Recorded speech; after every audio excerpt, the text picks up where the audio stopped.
Well, welcome to Dr. Margaret and Dr. Katie Speaks. And tonight we are talking about sacred geometry and sound vibration. It has been hidden from us for centuries, and sound represents sacred geometry. This universal knowledge was prominent among Egyptians, Pythagoras, Indians, Tibetans, ancient Islamic world, and China, and taught at schools and universities. Pythagoras was the pioneer in sharing the idea that the universe was a celestial or divine monochord of vibratory energy from which all things resonated into being. While he was studying the geometry of music to understand the cosmic laws, sound is vibrations. Their geometry contains golden spirals surrounding us in nature, plants, galaxy formations, and a golden ratio on the basis of which our cells, body, and all nature are created. Sacred geometry and harmony are a part of us, or let me say, we are made of sacred geometry and harmonics. And this is a powerful knowledge which frees our mind through realization of perfection that we are. Yet it's not being taught in schools and universities up until now. But when we are unaware of how perfect our mind and body are, we don't always appreciate our inner perfection and harmony. And what kind of inner and outer world can we create? Well, there's a whole heap of stuff. The Fibonacci, you probably heard of the Fibonacci sequence and the golden ratio in human embryo, shell, and galaxy. You've probably heard of sacred geometry in Roman broccoli, pine nut, and sunflower, sacred geometry of a star in sound harmonics, and the Vitruvian Man of Leonardo da Vinci, and in the apple. And interestingly, that ironically or not, an apple has been made the symbol of sin, perhaps to distract us from grasping the meaning of its universal perfection. But can I interrupt you?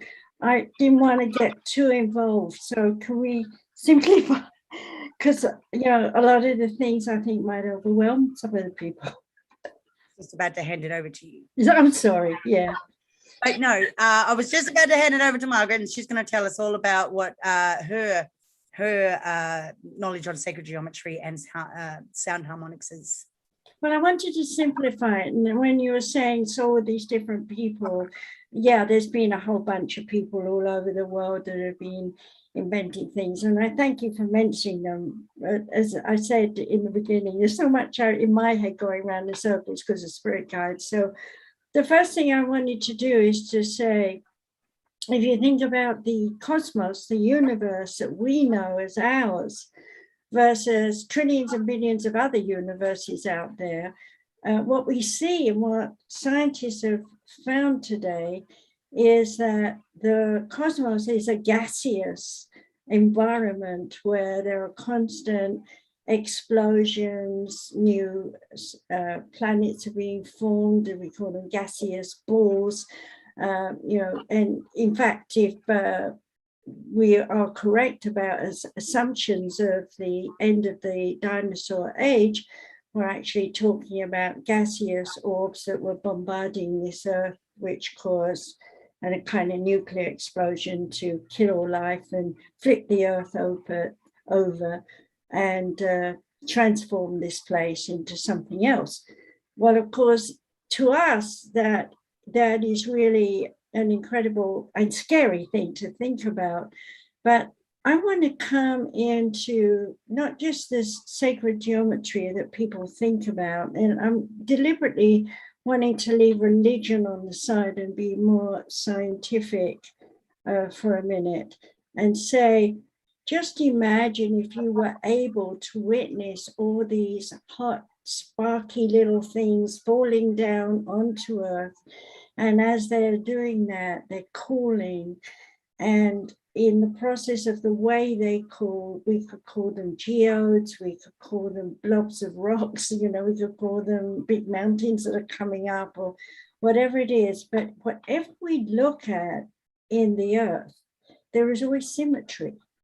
And people tend to forget that. So if you look at, say, a dead volcanic mountain range, that's all that's left is the outer circle of it. There's the circle. And if we go up to the moon and we look at the circles that they're finding up there, with going there and looking all around it, and now on Mars as well, we're beginning to see that no matter whether we speculate about aliens or anything, we're going to put that on the side for a minute, we're beginning to see that the cosmos is constantly bombarding something that is out there that has managed to become solid. And in that interaction between whatever is coming at a body, a form of something, be it gas, liquid, or solid, there is always some kind of explosion that causes a new form to be birthed out of the old form. And so if we could think about that and just acknowledge that energy is constantly being bombarded out there in the universe, and then we come into our world and think about our body as something that is also gaseous and liquid and solid about our being, then we begin to understand that we are constantly exploding and going through all sorts of different things within us. So I've got here a stone that I wanted to bring forward that obviously we can look at this on the outside. It's very rough. If you were walking along a beach or on a hill or something, you might see this up and you might say, oh, it's just an old rock. It's pretty, unusual though, because it's got this circular area. I wonder why. But if you were to dig deep and turn it over, then you would find a mass of this calcite, and there's a whole bunch of things in here. And this is actually septarian. And I'm going to put this down for a minute, and now I'm going to show you a piece that has been cut into an egg shape, okay, bookend or whatever you want to call it. This was given to me. This is probably worth about $200.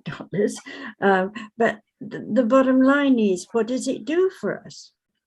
Now, if we are sensitive to the energy within this shape, okay, look at the shape, an egg shape. What does it remind us of? Psychologically, it could be a mountain peak, it could be a candle, you could go anywhere you want to go.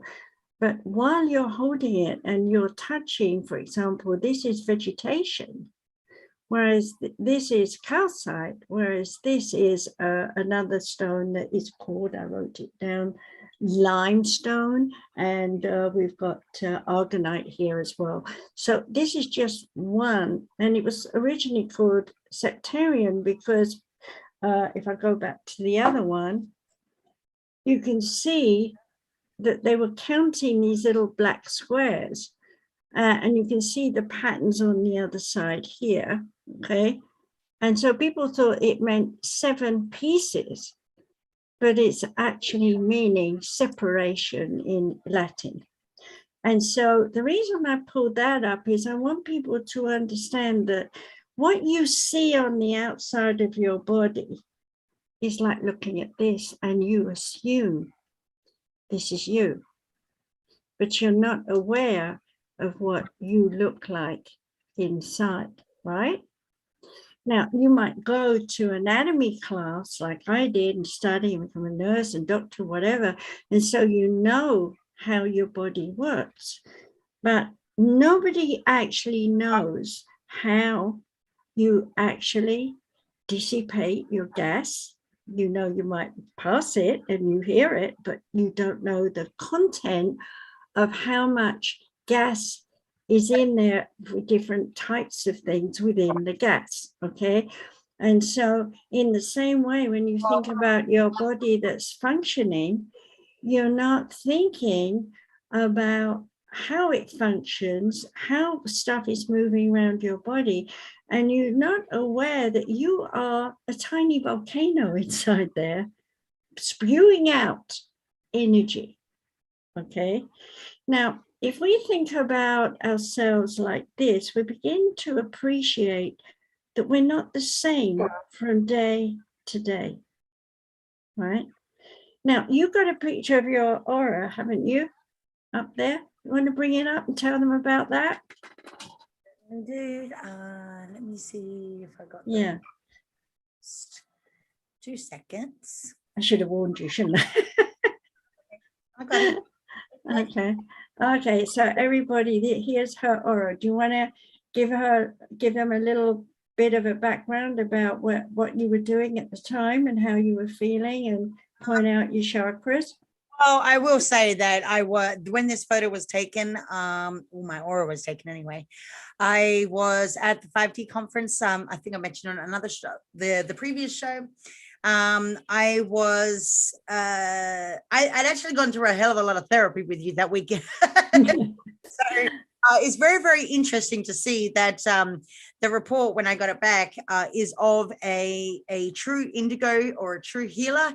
For those who don't know what the colors are representative of, the blues and the purples and the what other colors in there? The indigo colors that have a true healer. In fact, the lady who did the report, she turned around, Mary, her name is, she turned around and she says to me, she goes, wow. I went, wow, what's up? And she's like, I have never seen an aura so resonant of what a true healer is. And I had been, I'm like, okay, like this was new to me because I'd never really had an aura report done because, I just figured at the time it would be right. But I did have all the chakras there, and right at the top, I don't know if the viewers can see it, but let me just zoom in just a second.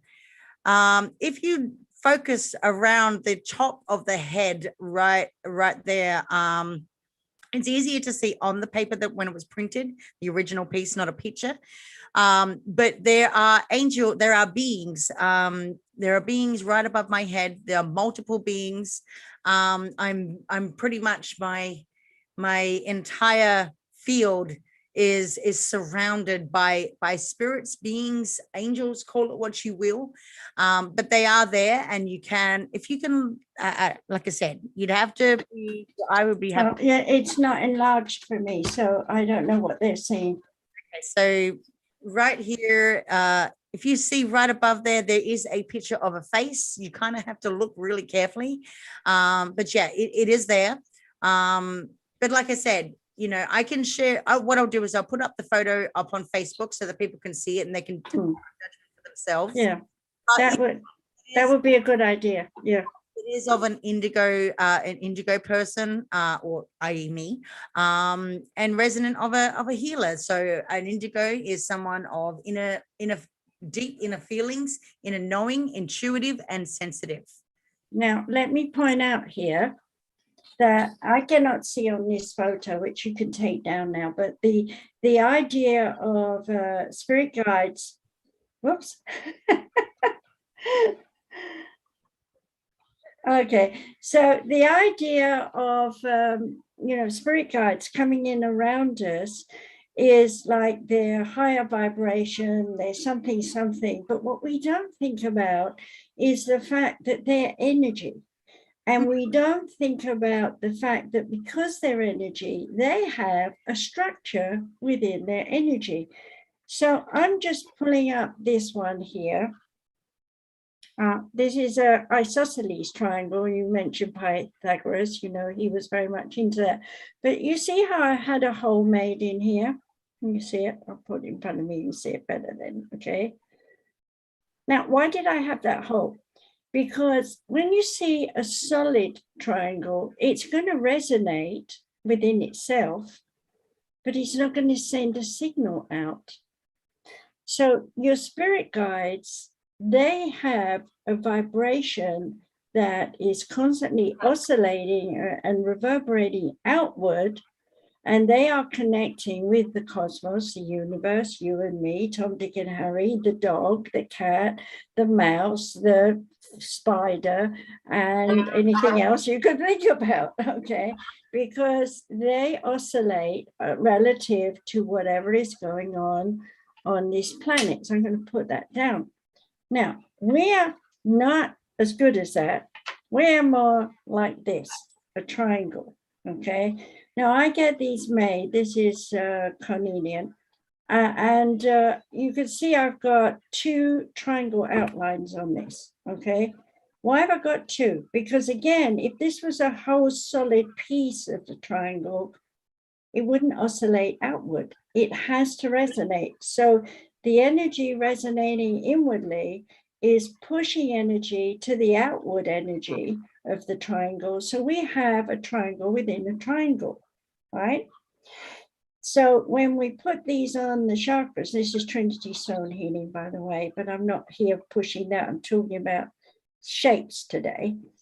Okay, now, if you could take several of these, obviously I'm only putting 2 together right now. We've got a new geometrical shape, right? And if I could get all 5 that I usually do and put them here and then 1 here, and we just have a break at the end so that, you know, there's a 1 here, nothing, that would allow the energy of each of these stones to reverberate and send that energy out to whoever, wherever you want it to go, be it healing or whatever.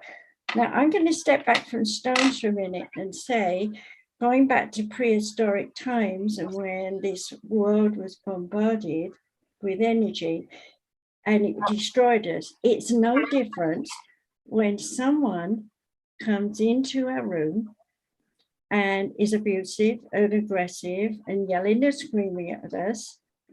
We are being bombarded from their aura with these little gaseous, tiny flecks, if you like, of energy that could be anything, for not just a triangle, could be a star, could be a square, could be a circle, could be a cylinder. And you're sitting there going, oh God, what's happening? I feel like I'm all shook up, just like the song. All right. What do you think about that? I think it's good. And I just want to note too that that when we're all in chaos, we're all in, and we're just like the back of the rock. We really don't understand the fluidity of the energy that is put out into the universe in terms of the sacred geometry that goes behind it, that resonates with the harmonics that come with vibration. And that is what we strive to achieve in life, is to become fluid, to become free of thought, fluid is the word that keeps coming up for me right now. It's like fluid. We strive to get to that place of fluidity. Did I say that right? Yes. It's one of the, I'm having one of those days. But yeah, we strive to get to that, and that is a part of the transformation. It's part of that shedding of all of that chaotic stuff, and you would call it dumping. It's that shedding of the outer exterior to that by natural vibration that we shed, so in order to transform to who we are right now, to become whatever we want to be. Well, when you say shed, you see, where does that shedding go? Let's think of a dog, and they've got scurvy, shall we say, and you give them a good wash and brush down and all that skin, you see it, and you go, okay, it's dead skin. But is it dead in the sense that it's still contributing? So let's say with COVID and all the things that have happened, and I'm not on about that, but death and destruction and floods and everything that's gone on, we've lost a lot of energy from us, but we've gained a lot of energy from others. So there's this exchange of energy. So like a body goes into the ground, that gives life to the flora and fauna. Now, here's another thing that we need to understand about sacred geometry. When we look at, say, a daisy, you see a symmetrical shape. And so a part of what we understand in science, and coming back to human body, is that we have a symmetrical shape. But if you stop and think, for example, one nose is always different from the other side. Did you know that? One eye is a little bit lower than the other one. So how are we so balanced, so symmetrical? And if you think about all your blood vessels running around your body, no two people have their blood vessels in exactly the same place. So we are very different inside. But think about this. If you've got nervous systems, in other words, nerve endings crossing and running around your body, okay, how many patterns are you making? How much of the energy as it passes is giving an explosion? Now, here I want to talk about the book that I channeled, Quantum Entanglement, A Paranormal Point of View, Einstein's Theory. Okay, when he came to me when I was a lot younger, and oh, thank you. And that is exactly, see that ball of noodles you got in the front there? Well, imagine that is a packet of noodles, you know, that we get here from Italian. They're all cut and shaped. And when you cook them, they're all entwined, right? And you can't see the ends, okay? And if you're anyone like me, I'm always chopping them up because I can't spoon them up. I can't do the twiddly bit. But yeah, that's a chaos, isn't it? That picture shows that what you look like inside, energy-wise, is a ball of, whoops, what did I do? Oh, I know I did something I shouldn't have done. Hang on. Got to get rid of that. While you're fixing that, I just want to mention, say hello to all of the listeners out there who are commenting right now. Hi. Yes, we do have a question already, believe it or not. So Ted asked, so does fluidity help us to stay out of a judgmental state and keep us in a loving state as well? No, absolutely not. Okay, let's put it this way. If you're floating in space and there's all sorts of gases out there, do you take off your mask and breathe it in? What are you breathing in? What gas are you having? Is that going to hurt you? No, the bottom line is that we need to be fluid in the sense of exchange of energy, but not to hold it, not to own it, but to let it go. So it's more about letting go than taking in. And being fluid is the natural flow. It is being in a flow state. Whatever that flow state may be for you in terms of clearing up your chaos, to transform into something that it's like a flowing river. You don't dive into the river and go backwards. Well, some people do. I've seen that happen, I can tell you. But anyway, the reason I'm using simple things is I want to bring this enormous, you know, because people sit there as scientists and they say, oh, this and this, and it's enormous consciousness. And then you bring it down and it's like, well, I'm lost. I don't understand it. So, you know, what I'm trying to do is to bring us back to something simple. So let's go back to this ball of noodles, okay? If you were a scientist and you were exploring that ball of noodles, you would be in there with your chopsticks and you would be pushing them out and you would be trying to find where the end is and how the end joins with some other end. And you would be saying, oh, I think I know all about it. But really, all you're doing is searching, seeking, and in the moment of understanding whatever it is you understood, by tomorrow, it's out of date. Because we're changing. And so in the same way, gases are changing constantly. So now let me come into Earth today.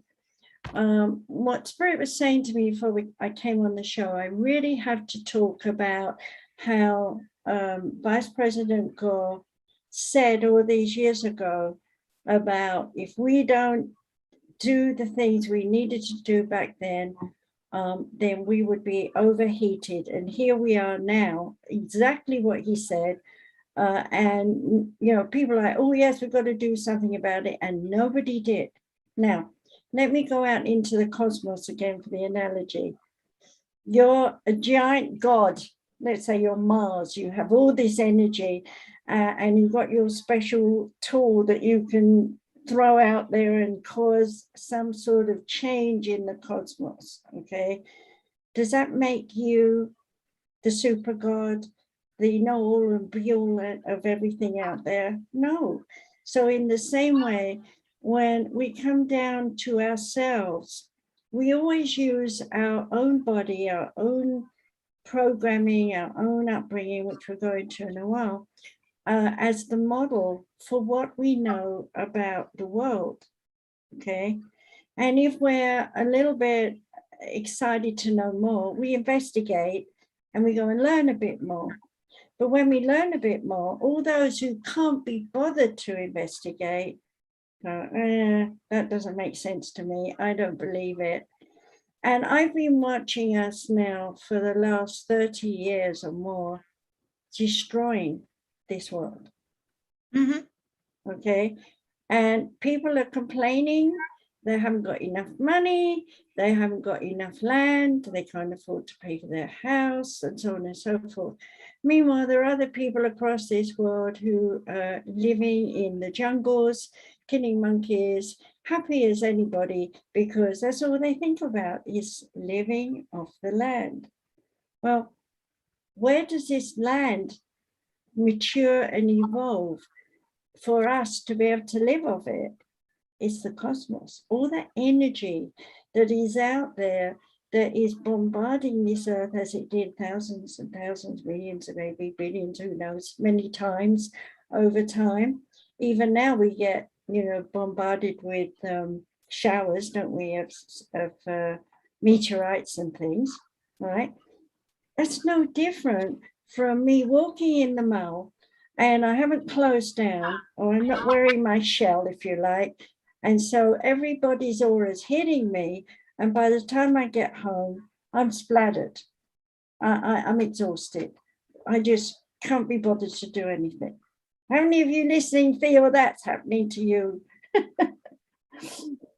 I'm sure. Okay. We've had one person just chimed in and said, greetings from the Netherlands. So there you go.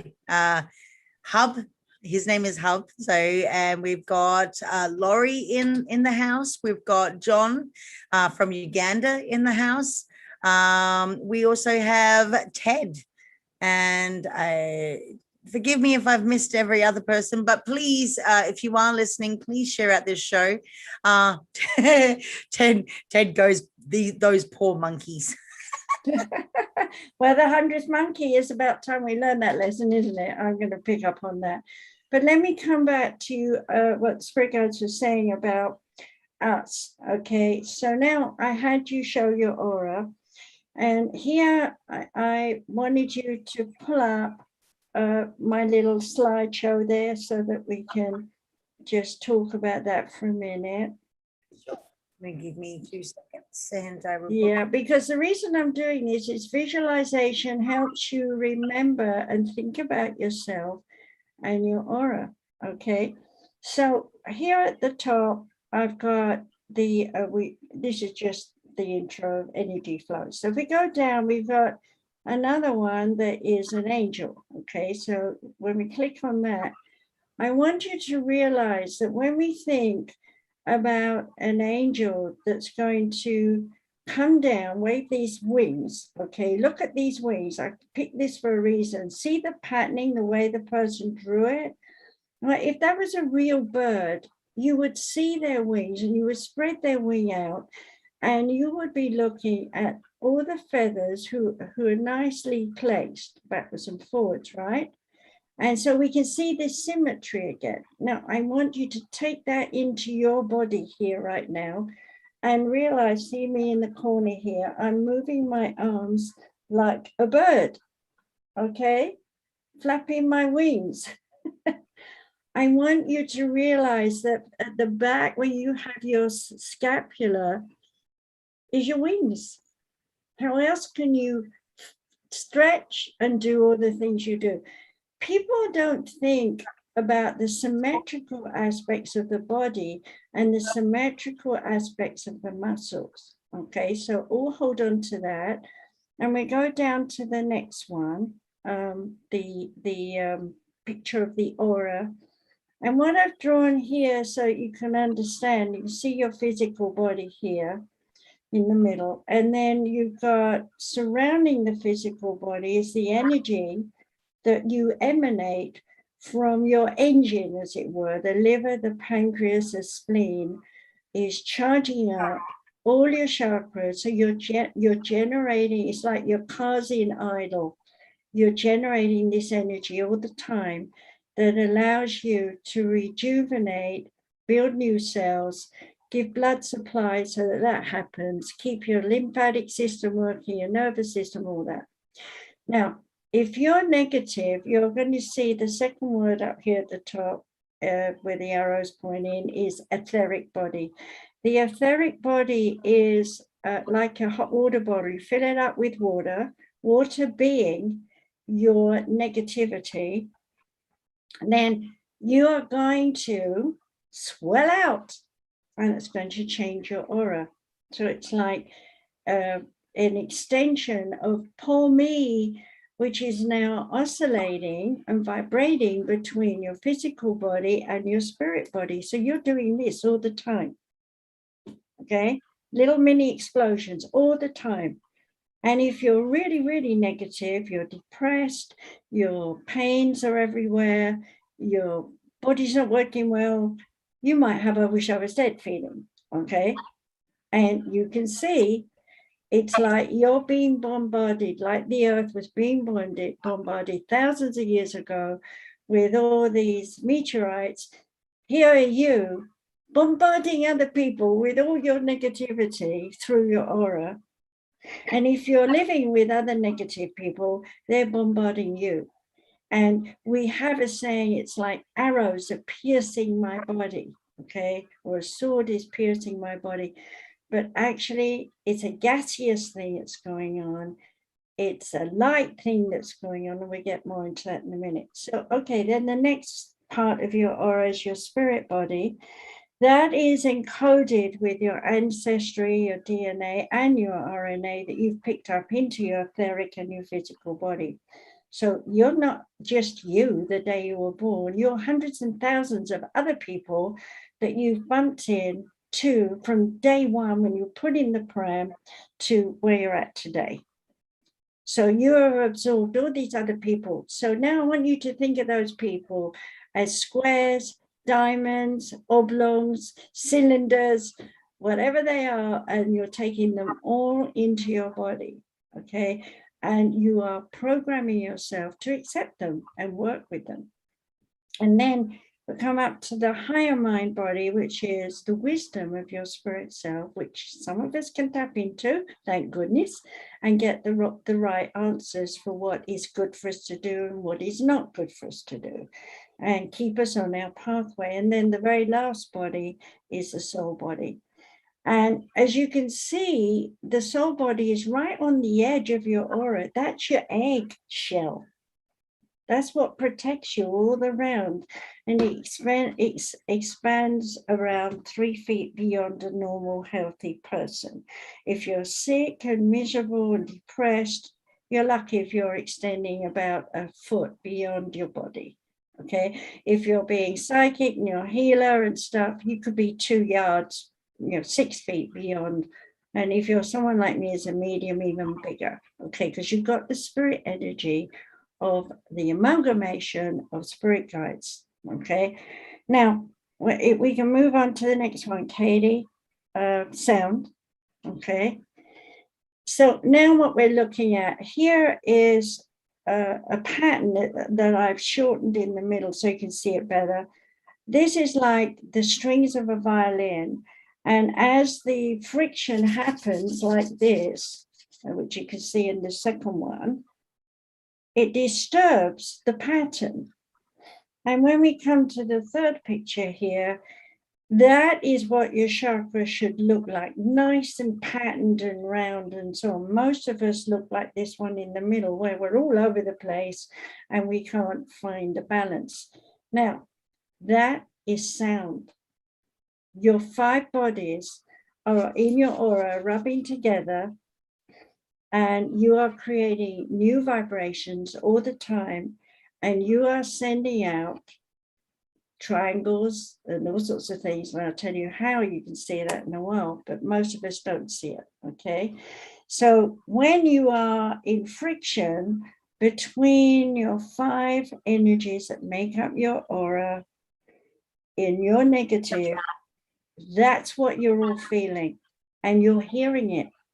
It's like, and you get a headache. Okay, but you're not trained to listen to it. If you're a medium, then you do, because you're, especially when you're working on healing people, you're listening to sounds that people's auras are making. Now, I'm coming down to the next one, Katie, and we're looking at some shapes I deliberately put together. This is a teragram, and you can see the round circles here, circles within circles. That's like looking down from the top of your head and looking at these 5 bodies that are all entwined within you. And I've got this blank oblong because I want to remind you that we all measure things by height, width, breadth, depth, and so on. So I didn't do a cube, but that is a part of you as well. Your whole body is vibrating in a cube kind of dimension, you know, the 5D dimension now. Now, on the last one, I've got some wavy lines, which are symbolic of sound from some material I found.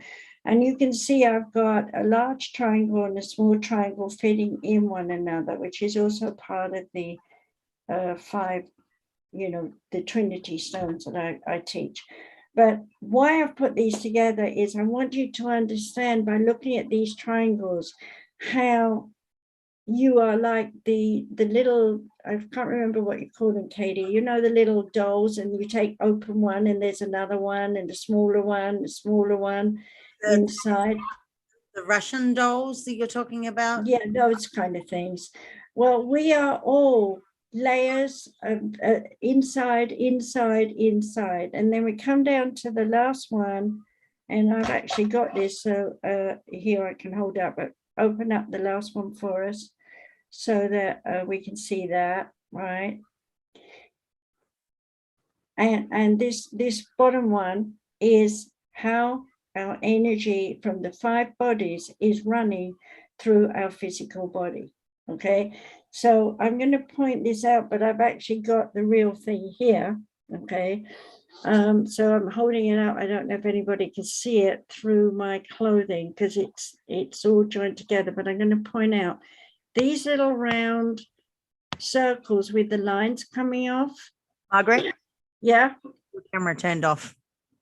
People can't showing. what? Your camera turned off. Oh, what did I do? Turn your camera back on. How? I didn't know I touched the picture. Let me see here if I can. Okay. Did I start my video? Okay, I got it. Is that better? Sorry. You can tell that I'm not very good at all of this. Anyway, I won't touch the screen. So I'm touching this instead, and I'm holding this up, but you can't see it very well. But these little round blobs in the middle have spokes going out. And so you can see the geometry in this. And those little round circles are the explosions of energy that go out from it. And then you can see they all fit together within the body. So we've got a working system. This is like the engine of your body that's working. And the more you look at it, you can see more triangles. You can see the Kabbalah, and you can see all these shapes are in there. And maybe we can put this up on after we get off so people can look at this shape. But we, so if I could see this looking at me down this way, that would be the energy of my 5 bodies working to keep me alive. So this is very important. So you can see nothing but triangles all over the place here. You can see your hexagrams, you can see 5-sided and so on. And when I was a child, here I'm going to talk about when I was about 7, my father brought me a protraction. What was it? I can't even say the word now. You know, a compass, protractor, and all that. And I was doing this. I was drawing these when I was 7 years old. So when I found the person that gave me this, one of my students, I was so excited. You can close that now. Thank you. And so I would like you to add, because this is not all about what I'm teaching, but I want people to understand your point of view and what you see on that, Katie. But I'm throwing you in the deep end. Always throwing me in the deep end. See, my connections with sacred geometry go more into religion and Vedic or yogic teachings, and so I have a little bit of a different perspective on things. It's like let me quote something from yoga.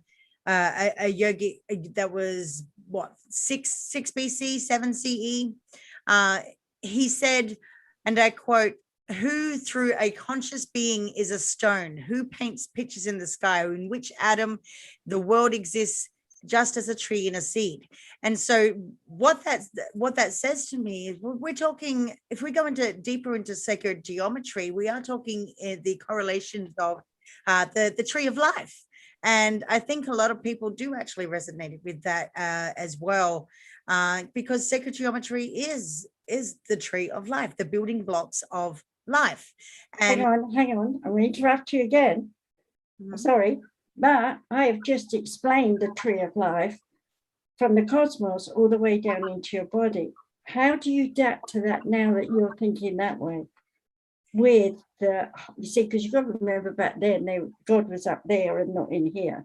Yeah. So, well, this is what I'm saying is that there's a different perspective on everything, each to their own. It doesn't mean that I'm any wrong seeing it from a different point of view, but any wrong from what you just said. But you've both got two completely different analogies. And no, but how do you, I'm sorry, I'm throwing you into the wolves. How do you bring that sacred, the spiritual side in your mind to what you just heard about these rocks and the examples? How do you feel bringing them together with your anatomy and physiology right now? Because we're not back in those days anymore. I'm still in those teachings though. Yeah. Theology of but the only thing that I can relate to is the harmonics, is the vibrations that are of music, because that's something that is sound resonance, the Fibonacci sequence, and the 432 hertz, in how we vibrate and resonate out our energy to heal. And so that part of the physiology I fully understand. However, the other teachings are more on the spiritual side of God's up there, we're down here, but the God is within us anyway, and God is within everything, every living thing that is on earth. So why I asked you that is because I know a lot of people are listening and watching, and they may not call in or whatever. And it's very important to understand that what we were given by the masters of the past in terms of sacred geometry was relative to a much more innocent mind, a much more limited lifestyle of the times. And so there was a lot of God's over there, it's got the power over me. So I'm just this bump on the log and praising God and hoping God will give me what I need. Whereas now we understand that we can use our energy, we can manipulate the energy, we can change the energy. We are a part of the cosmos. We are anatomically gaseous in nature. Everything goes back to the earth, to soil. We've got all these things, and here we are in this Aquarian age, and our earth is dying until it is reborn. We are dying until we are reborn. So we are in a big transition right now. And I think it's very important that people realize that if they're sick and ill, the way to get better is to not bring something that's foreign to us into our vibration, but something that we're used to for eons of time, which is the natural products of the earth. the elements of the earth, the minerals of the earth, the food of the earth, you know, and I'm very concerned for a lot of people that they're just in panic. They're not learning, they're not researching what is out there, what is on this world that we need to repair. What do you think? I think so too. And I think, I use the word, and I've used it many times, is that there are a lot of people out there that are apes. And I say that with the utmost respect, is that, or a more modern terminology is that sheep. That's another one that's just come up over the recent decade. Out there, but I use the word ape in all politeness, because it's primitive thinking. It goes back to, when we were simple-minded and we weren't investigating all of these things that we now know, that have now come to light. But whether or not, how many of us are actually curious to find out that, because there are a lot of people here that, and who are listening and who are out there, who just like, well, okay, they're in this I don't care mode, like it is what it is, it's gonna, but that ignorance is not going to get us anywhere in terms of the learning what natural resources are out there to actually help us heal traumas of the past, traumas that are archaic, traumas that just keep repeating. And we wonder why traumas keep repeating, is because we're not listening to the universe, listening to the vibratory frequencies that are out there, not lifting or elevating ourselves to a higher level in order to learn, to be curious, to be more open-minded, to heal. Yeah, and I agree with you on that, of course. There's a lot of changes going on in individuals within. The children, we're not talking particularly about this, but the children that are coming in now who are psychic are already embracing the arts. And the reason I'm mentioning that is because, when I was a child, I loved to color and draw and do all these triangles and circles and things. And I'm working with David Collins, I think I've got his name right, Collins, who's drawn some of these things today, and I'm researching on that and laying with them and seeing what's happened, and I'm definitely feeling a change. So coming back to these triangles, if you put a triangle anywhere on your body, it is going to oscillate and vibrate within your aura, and it's going to help you. Now, there was a lady, I can't remember her name, that I knew from England years ago, and I've still got her book somewhere, where she had drawn these little squarey, sort of flaky clouds, and in there she'd put little dots and triangles and colors, different things. And I thought, oh, it reminds me when I was a child. But these were stickers. So you peel them off, and it was relative to what she was saying, and you stuck it wherever you wanted to, and it worked. Can you imagine now, people, you're going to go, well, okay, kids love to draw, but can you imagine as that child is drawing with those colors and making whatever, they come running to you, Mummy, look what I've done, it's this and that, and you look at it and you think, well, it doesn't look like anything like what they think it is, but you sit there going, yeah, it's lovely, darling, it's lovely. But hey, that's their vibration, that's their color, that's the thing they need to stimulate the aura. Yeah. So there's a lot out there in the arts that is sacred geometry. Yeah, and you wonder why a lot of people are drawn to the arts. It's not just about but the thing is that here's another word that keeps coming up as well, is transmutation. People do not know how to transmute any of the energies that they give or receive properly in order to expand. Well, when you say transmute, if we're staying with energy, when two forces meet one another, there is either an integration, in other words, they blend because they're in harmony with one another, like two liquids, or they're going to explode like two gases. That's exactly why I go into being fluid, because if we are fluid and we understand the frequencies and the vibrations, then we are able to be more fluid. We won't have that collision.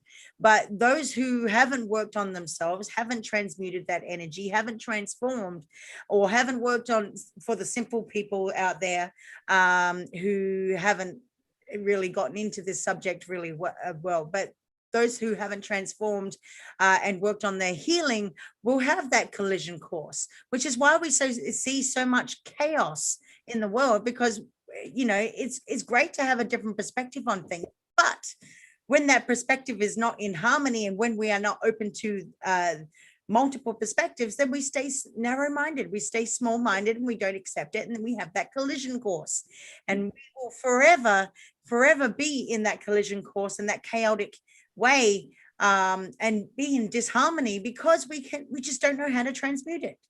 Well, I don't think it's I know what you're talking about, transmuted, but when I look back at the ancient sites, and the astronomy and the astrology, in other words, the way the ancient people knew about the great Piscean age, the great Aquarian age, and they knew before that the great Taurian age, and and so on, going back.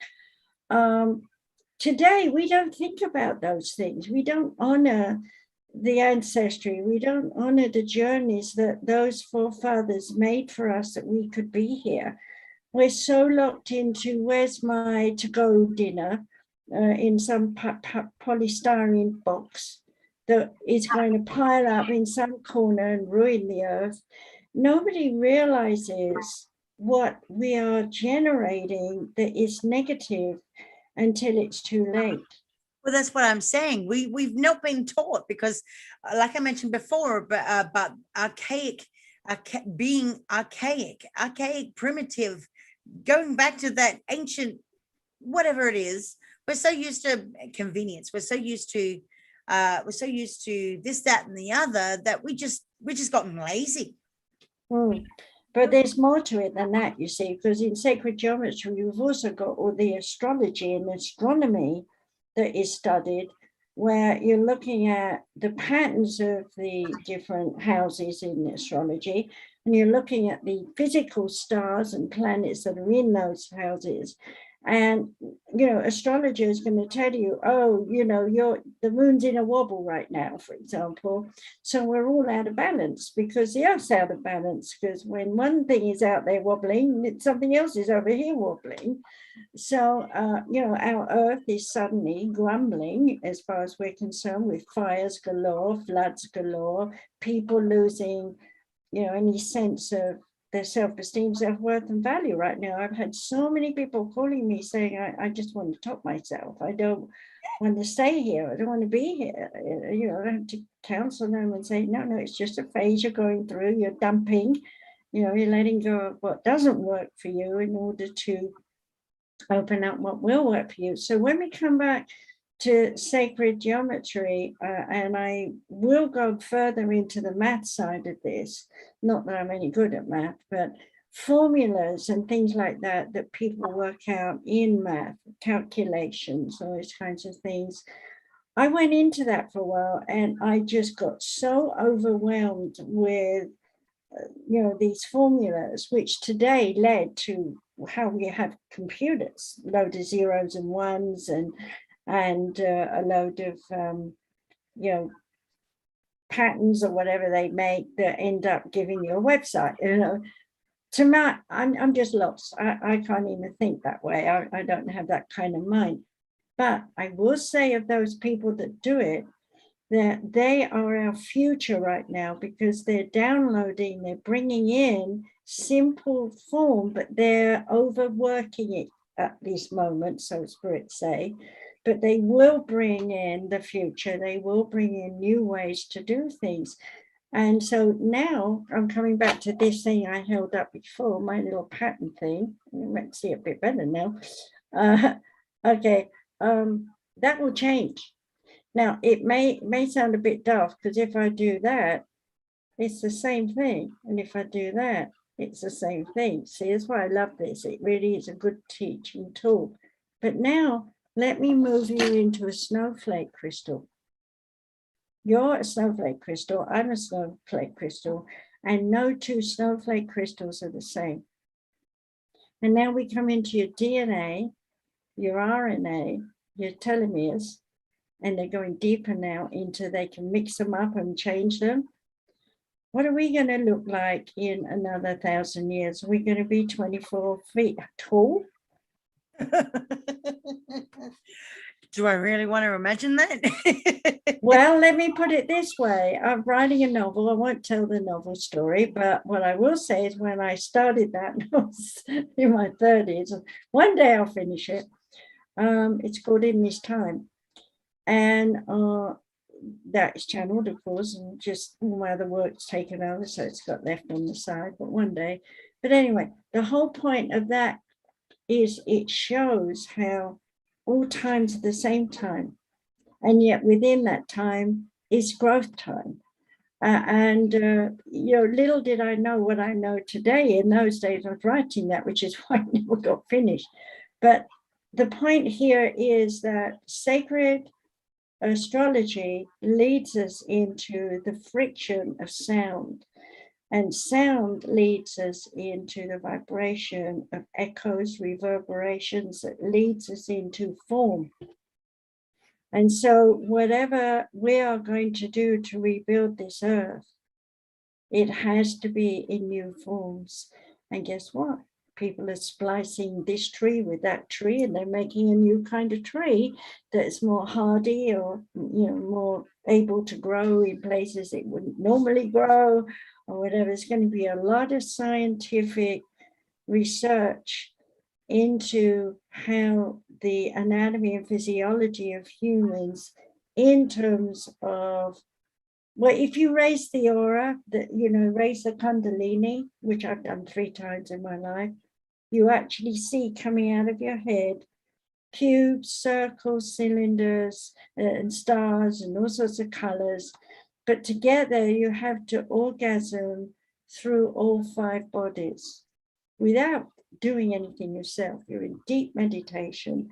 I worked with my spirit guides to do it years ago, the first time. And then second time, I was dumping and releasing my history from a marriage, and they worked with me to do that. And then the third time I was doing it because I was pulling in the divine consciousness after my death and recovery. So, I have proof of the pudding to myself, but I can't prove it to you. No. Well, that's why I said each to their own. And of course, there's one question I want to ask you too. So for those people out there who are not really into the metaphysical, theories or anything like that, and they're just skeptics of astrology just in general, there are a lot of people out there that will just look up astrology just for the fact that they want to see their horoscope or whatever. The day, yeah. How do you get through to those people who don't believe that astrology has any deeper meaning or is related to any of the other modalities that we have that explains some of the scientific reasoning behind things like sound vibration and sacred geometry? Well, the bottom line is you don't. You never push somebody who is not aware, not ready. You give them a sprat. It's a little fish to catch a mackerel, as we say in England. Probably had that in Australia, did you? Anyway, these little sayings are there because, it's like leaving a piece of cheese in front of a mousetrap. You don't want to kill the mouse. I'm not being morbid here. I'm just to catch the mouse. And we actually did that because my son had a mouse when he was little, and we got out of the cage. So we're trained. That mouse was trained to look for the cheese. So you put something out there that attracts that person. So you know, what happens for me in my life, because I've always been much more of the practical and educational side of things, is someone will come to me and they'll say, I've got headaches all the time, my back aches, this and this and that and that. I don't know why, what am I doing wrong? Right? And I'll just pause for a minute and I'll say something like, are you ready to hear? Mhm. And they go, well, I'm not, and their eyes open wide because they immediately think I'm going to tell they're going to drop dead or something. And I just looked at them and I said, patience. Yeah. What? Patience? Yeah. Well, you see, nobody's patient these days. They get in line for the big iPhone, next one out. They get in line, buy this program, they must have that next. Got to go, oh, there's sales on the shops, got to go and get something in if I don't need it. We're greedy. Yes, we are. But the whole reason why I asked that question is not to push a belief or an analogy onto somebody, but it was more to understand the connections between the modalities of metaphysics, because there are a lot of people out there that are just like, well, to hell with astrology, to hell with astronomy, and to hell with all of that. That doesn't make any sense. There's no reason. There's no scientific or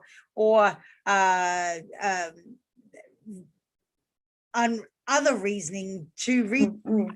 So those, it's just like, it's like trying to explain how a car moves, and just know the concept is not there. Well, you know, when someone's in that kind of negative mode, they're in that, we have to be in this understanding at several levels. They're in that mode for themselves to learn the hard way that their fixed mind doesn't help them evolve away from the very things that they're suffering in.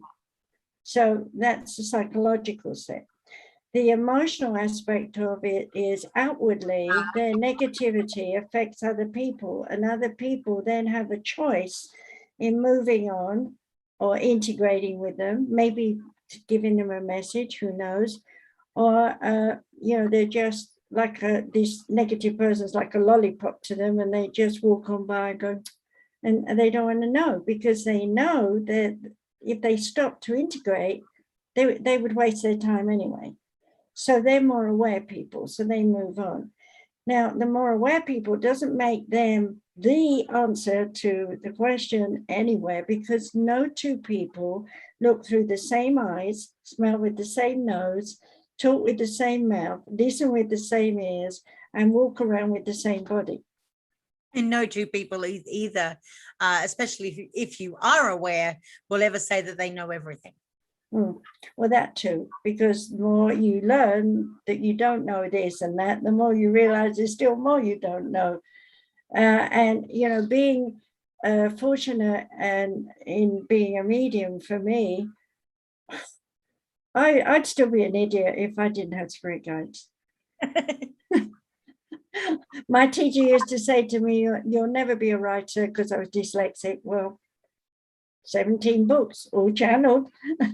And they want more. I'm thinking about doing some more now as well. So I want to do ones about the face and all the negativity that we store through the body because of the facial expressions.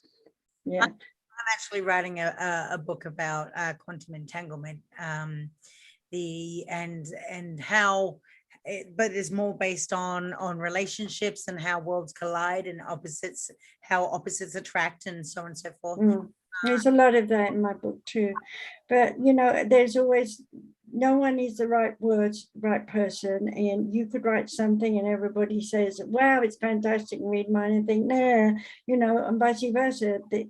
It could be 3 pages in one book catches them and that's it, they put it down. We have no control over how a person learns, but what we do know, going back to the infancy in the womb, is the DNA and the RNA is already activated through the spirit coding that we all come in with. And if anybody's listening wants to know about that, the rejection syndrome, that book explains the soul structure coding. And the bottom line is, I really love that picture, because that reminded me of my son at the time, who would sit like that because daddy was off somewhere else, you know.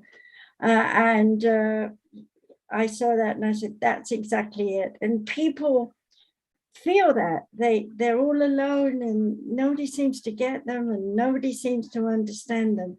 But you know, the old saying, when the student is seeking, the teacher appears. It could be another friend who's in school that you never spoke to before. It could be a real teacher. It could be a guy down the road who's a transient who comes and sits on the park bench and you think, oh gosh, they're all smelly and stuff, but out of their mouth comes some wisdom. You don't know. You just have to be open and receptive to receiving. And when you receive, you automatically give. Okay. It's a natural response. I'm the same too. I can be a complete goofball. One minute I can be a sage or the wisest woman there is. The next minute I can walk into a wall. So let me come back to sacred geometry here. If you had all the shapes that we know about, like stars, squares, triangles, and so on, and you put them all together, the one thing I learned, coming back to this again, is everything comes back to a triangle, no matter what it is. Okay. So when Pythagoras was saying the triangle is the most important thing of the universe, all those hundreds of years ago, thousands of years ago, channeling, spiritual connections were still going on back then and will continue to go on through the ages to come, because without the oneness, we would disintegrate. So here I want to point out that when I wrote The Light Side of the Oneness and the Dark Side,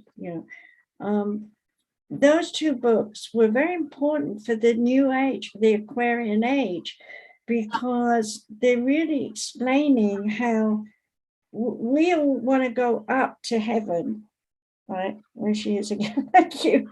We all want to go up to heaven. But what about the people who are at the top? They want to come down. So we're constantly doing this. We said this the other day, right?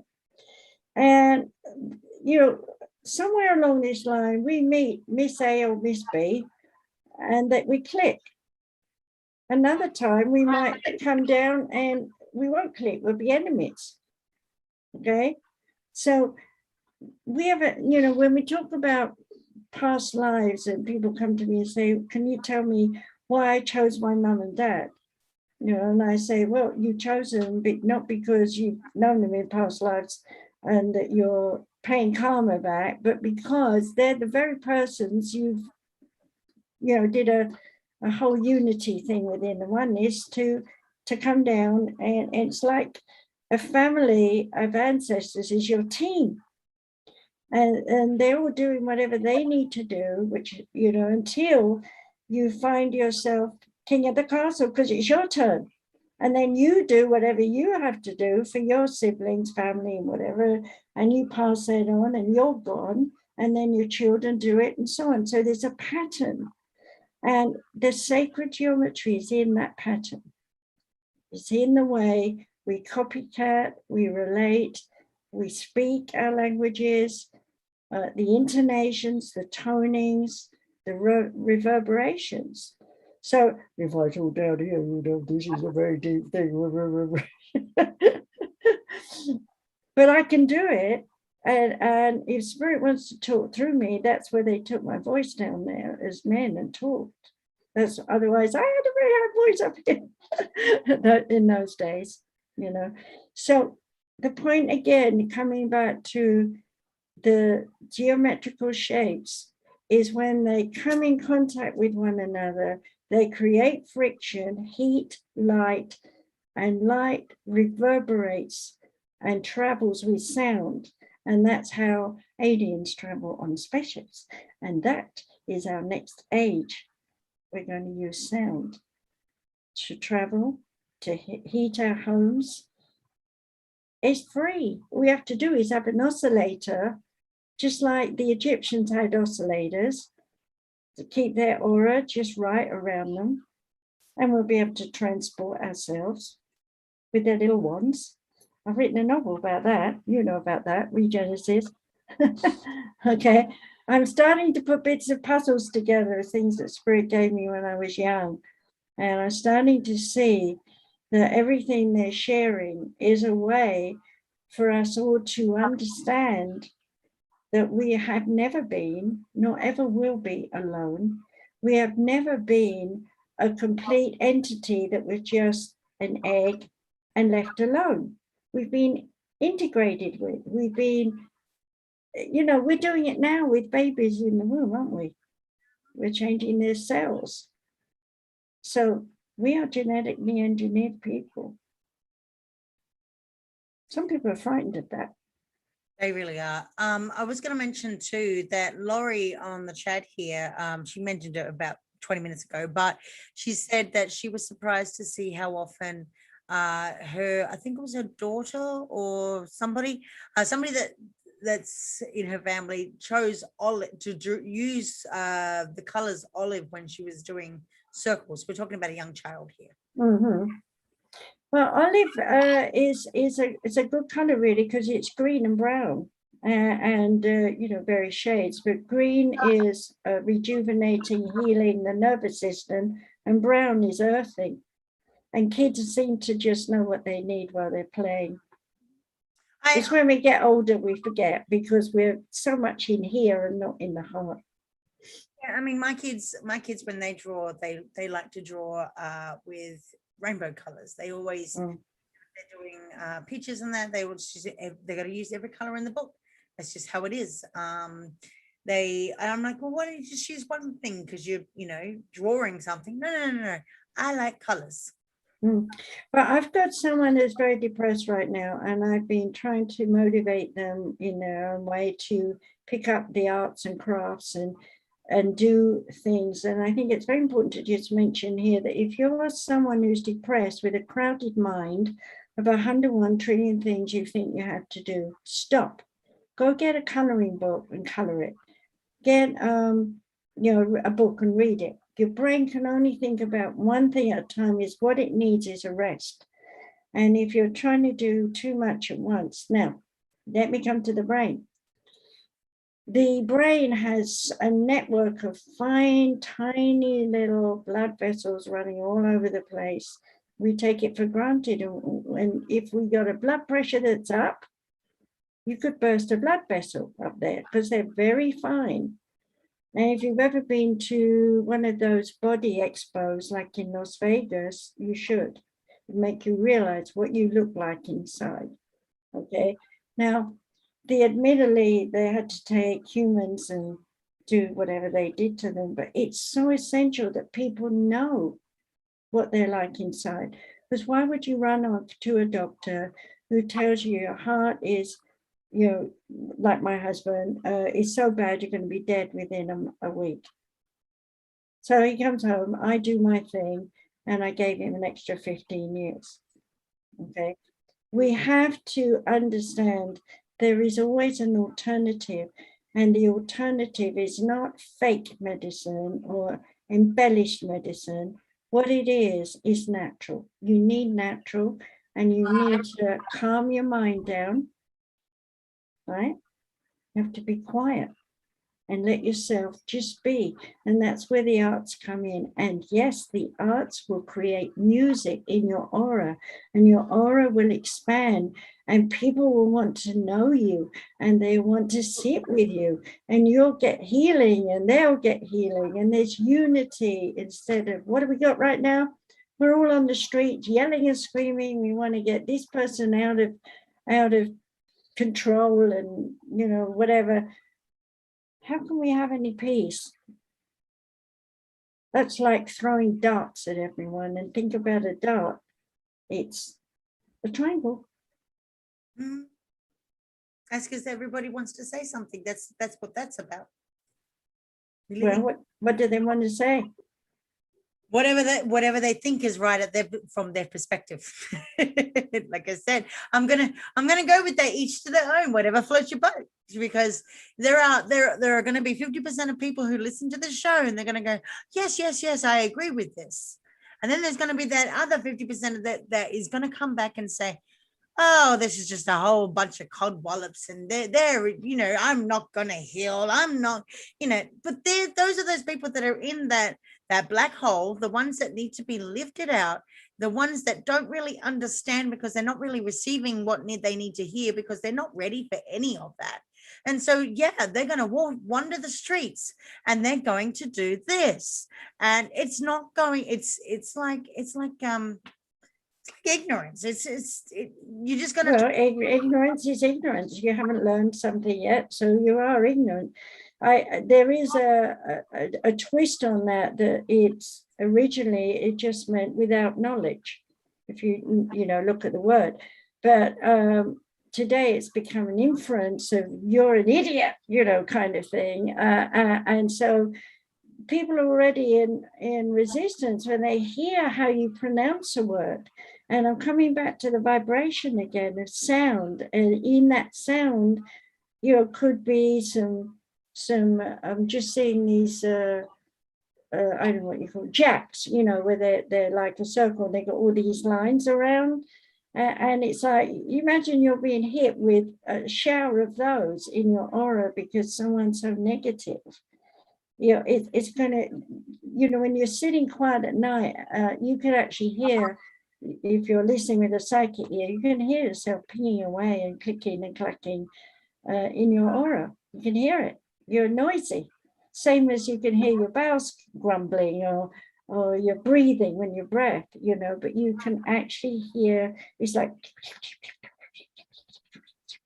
all the time. You can hear it. I don't know. I've done that too, but I get visuals of everything. So I'm like, okay, I'm here. Like today, I was like, okay, I'm just gonna be quiet. Nope. It's not gonna happen. I started getting all of these visuals. I'm like, oh great, here we go. And then of course, but I blocked that out. I mentally actually blocked that out, but I use a lot of I go in the flow by listening to a lot of music, and I block out those downloads that do come in. But when I do so, I'm actually at that frequency where, if someone comes to me with negativity, I'm like, okay, whatever. So now you've gone into the negative side of things. We began, I had the angel at the top, remember, and it said everything's just in its right place as the feathers were in a bird and soaring and ascending. But there's also a lot of people who, as you said, are very negative, but their job is to test us who are of the light. Otherwise, how would we know we're of the light?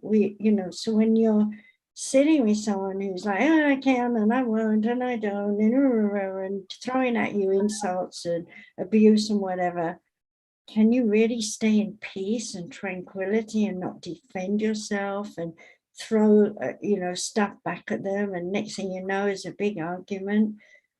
I had plenty of arguments growing up with my parents going on between them, and of course when I got married, I was dominated. I started to defend myself and I got beaten up. So what does that do for me? It told me there's a time to speak, there's a time to not, there's a time to contemplate, there's a time to assess, reassess, look at whatever's going on in my life. And of course I was lucky because I had spirit guides advising me all the time. But I would tell you, I was so lost, so depressed, so miserable in 2 marriages. And it was a wonder when I look back that I got through it. Okay. And if I hadn't have listened to the higher vibration, the upper echelon, then I wouldn't have known what I know today. Okay. And I'm not even bringing in any strange and unusual things like aliens that people talk about, because right now, if I do, they'll start going into, they're boring us in some way and interfering with us. And nobody is interfering with us unless we allow them to interfere with us. And since we have the right of passage to be our own boss, then you could say no. And it's not the things that people think they do, they don't. It's all telepathy. I'm going to have a drink. That's why I don't have an issue with people that have their own ideology.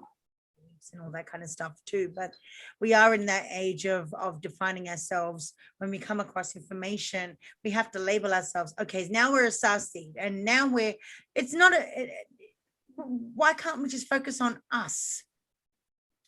Well, we've not been taught to focus on us individuals, we've been taught to focus on the congregation, the people gathered together. Now, whether it's in school, whether it's in church, whether it's in the Senate, whether it's in a rowing boat, there's always this, we're supposed to belong, we're supposed to harmonize. But as soon as we get into a scenario like that, that goes out the window, because there's always someone who believes they know more than the rest and they want to lead.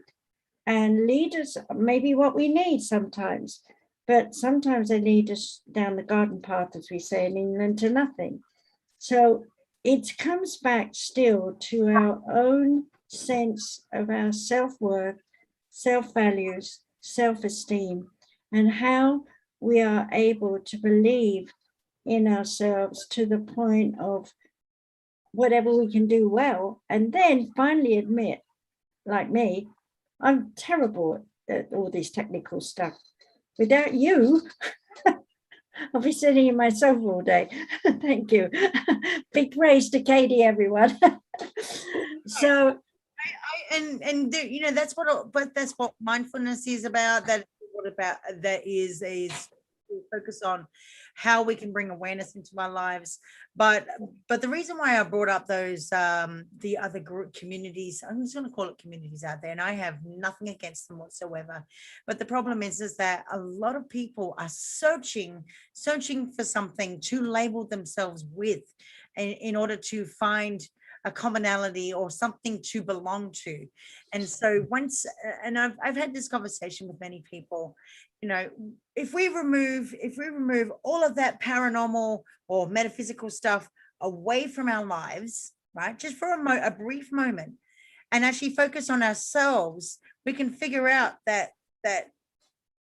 what we need to do to move forward. Then after that, when we've integrated and accepted and have an awareness about the problems that we have in our lives, then we transform them or transmute, then we can start thinking about those other communities and say, hey, yeah, maybe I do relate to that, but don't come in from a traumatic, call it what you will, lifestyle. well, you say don't, but most people in my world anyway do come in from a traumatic, as indeed I did, you know, being bombed when I'm born twice. You know, there's kids, you know, right now in the Middle East are going through the same thing, and my soul reaches out for them. But can I literally hug them? No. There's so much isolation right now on this planet.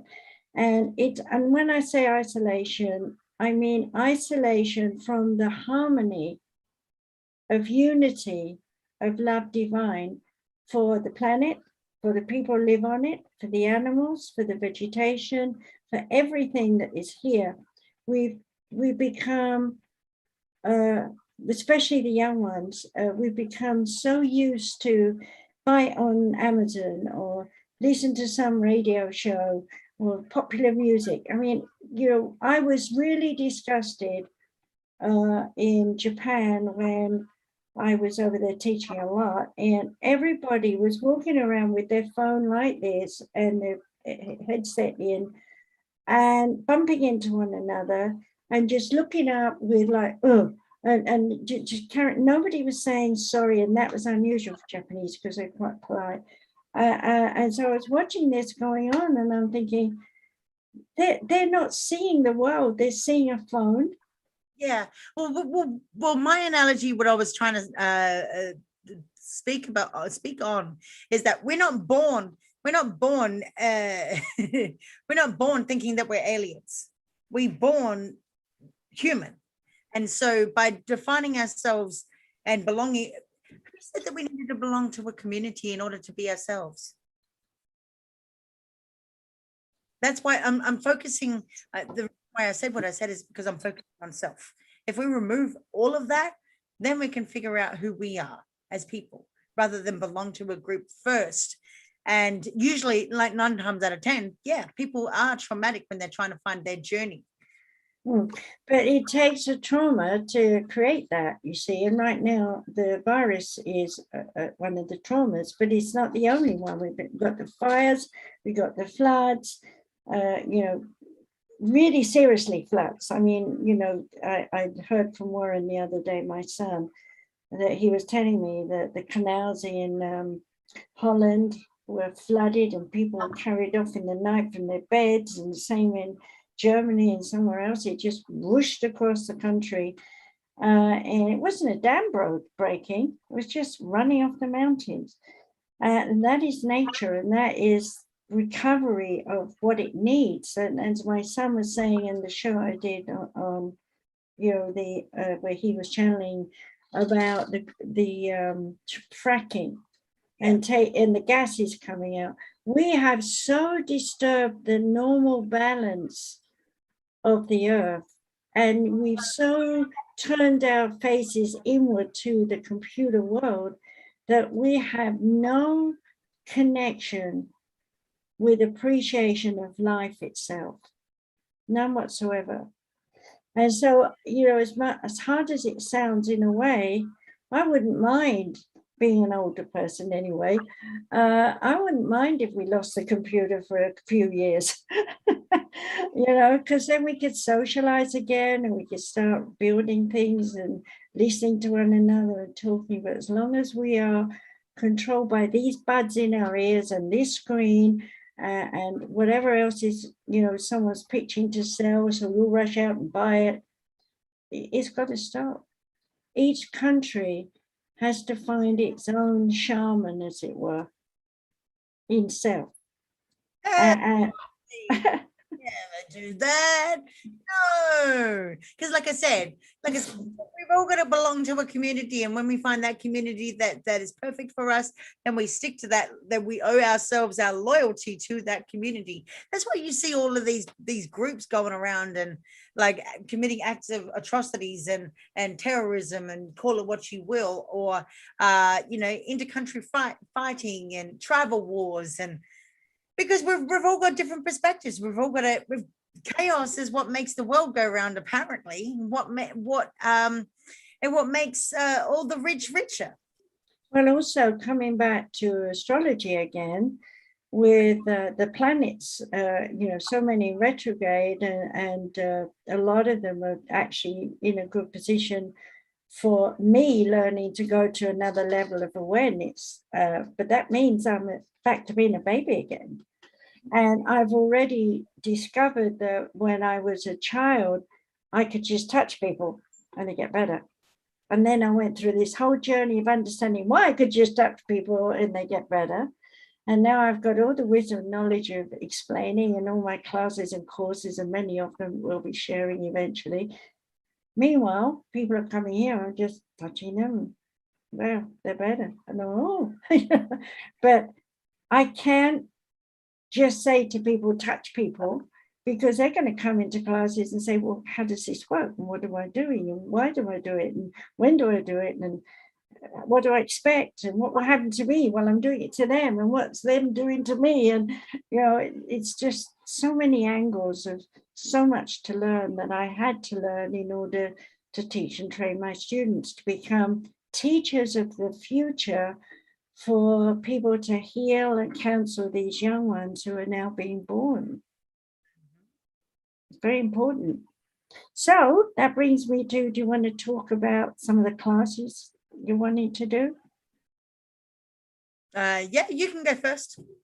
Well, I was already writing out, we'll do an intro talk for free for psychic development, what it actually is, how it affects your auras, that kind of thing.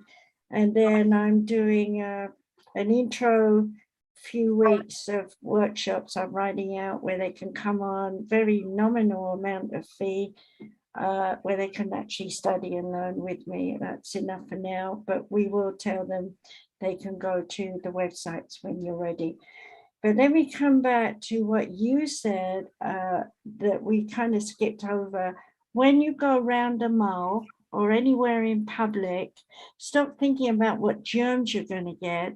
Instead, start thinking, what negative energy am I going to pick up from people as I pass by? Because, you know, if I just do this and you feel like you're passing people, you're not touching them, but your auras are doing this.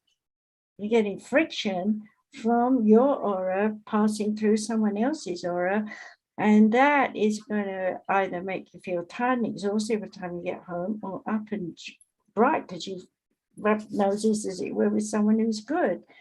But if you were to, in the overview, look at a whole mall and all the people coming and going in a normal scenario, especially on a Saturday and Sunday, cars everywhere and all the things we looked at, is one big ball of negativity.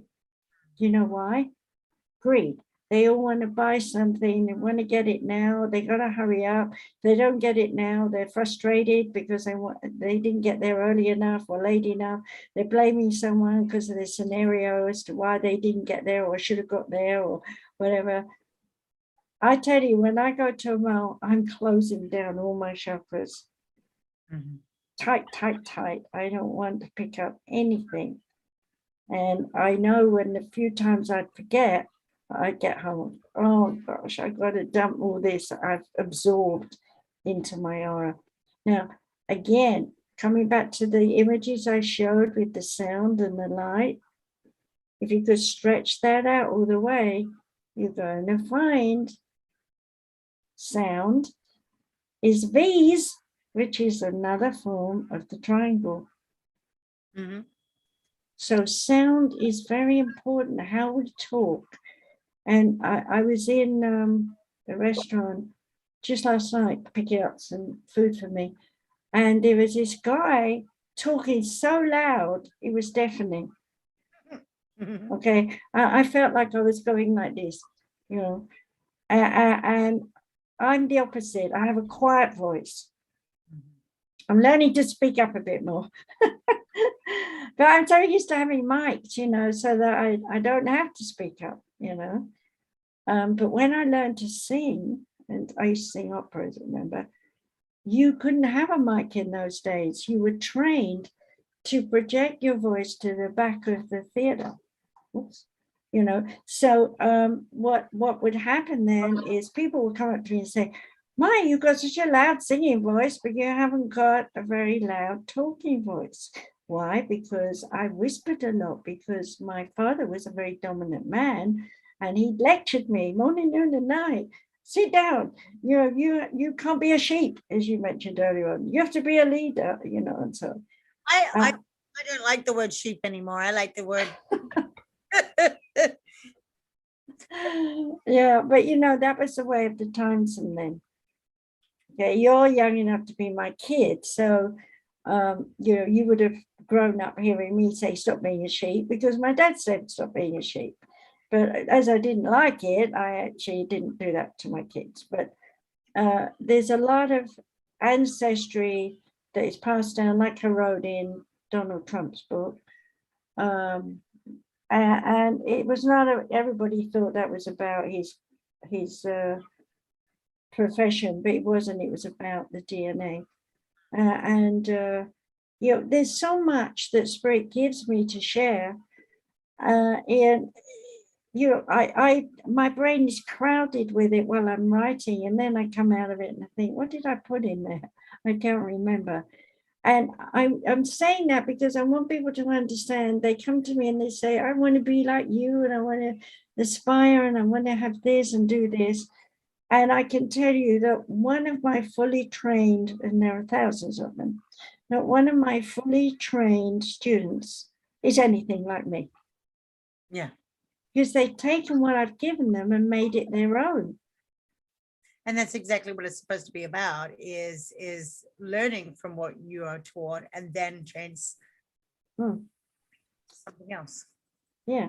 So when you look at going back in time to the Greek gods and the Roman gods and the Egyptian gods, we're actually seeing plain as the nose on our face, leadership qualities explained to us, not in the form of control, rational mind, but in the form of energy.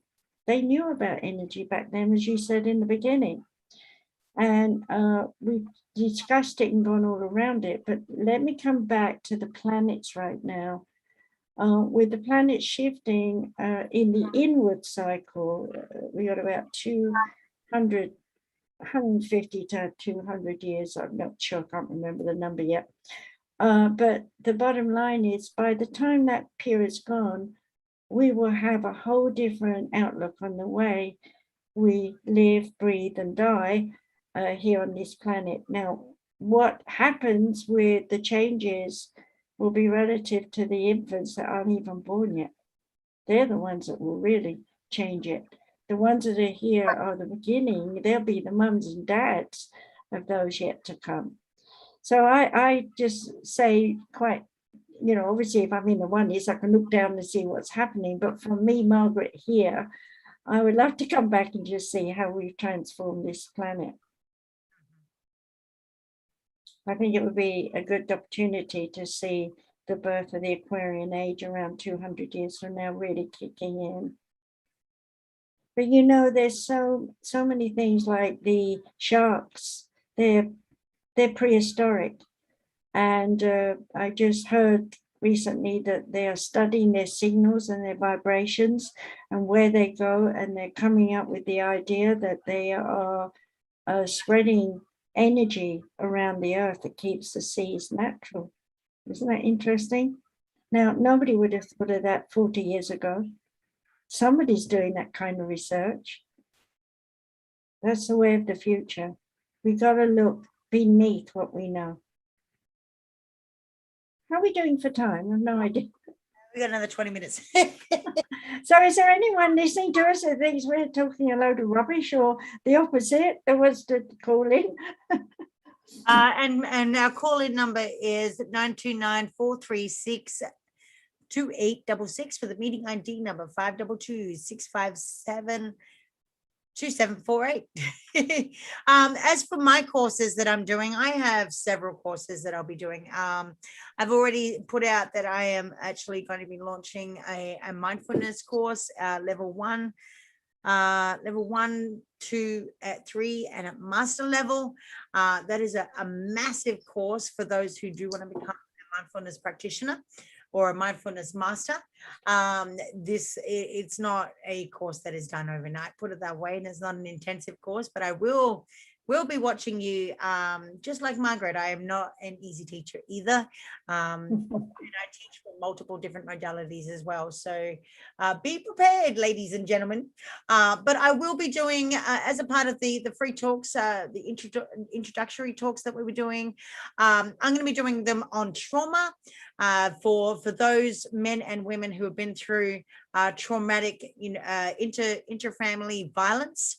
I will be going through an introductory talk on raising how to raise our awareness to know red flags of relationships, and so that we can prevent ourselves from getting into or seeing how we can prevent ourselves from going into those relationships. And these can be at any capacity level. It doesn't have to be in it could be friends, it could be spouses, it could be family members, and so on and so forth. So I'm never going to teach from the ground level of, because of my past experiences in intrafamily violence.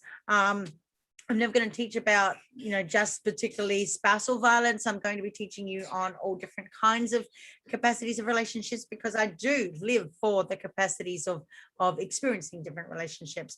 The other thing is that I'm going to be doing another talk on why we rush into marriage, and I'm going to be talking about the relationships and how and why men and women think and why we do rush into marriage, and how to prevent ourselves in rushing ourselves into marriage and making a commitment, and then finding out that when we do get married, we have made the worst decision ever. So it is all about trying to remain independent, and how to come together with another person to form a to form a proper, a solid relationship without having to say, hey, I'm going to get married. I don't know anything about this person. I'm going to rush into getting married. And then you get married. And what do you do from there on forward? So this is about solidifying how we can solidify ourselves before we go into marriage. And there is many other courses that I'm going to be doing on business entrepreneurs. This one's focused on you guys, on how to manage our stress and anxiety. And these are courses, by the way. The two that I just mentioned are just introductory talks to give you a taste of what I do and will and can teach. But outside of that, I do have several courses. They are up on my website at Soma Fusion, soma-fusion.com. And they will be up on the other website, so the samariseducationcenter.com, as well as easypeasysolutions.org and the universalchristchurch.com.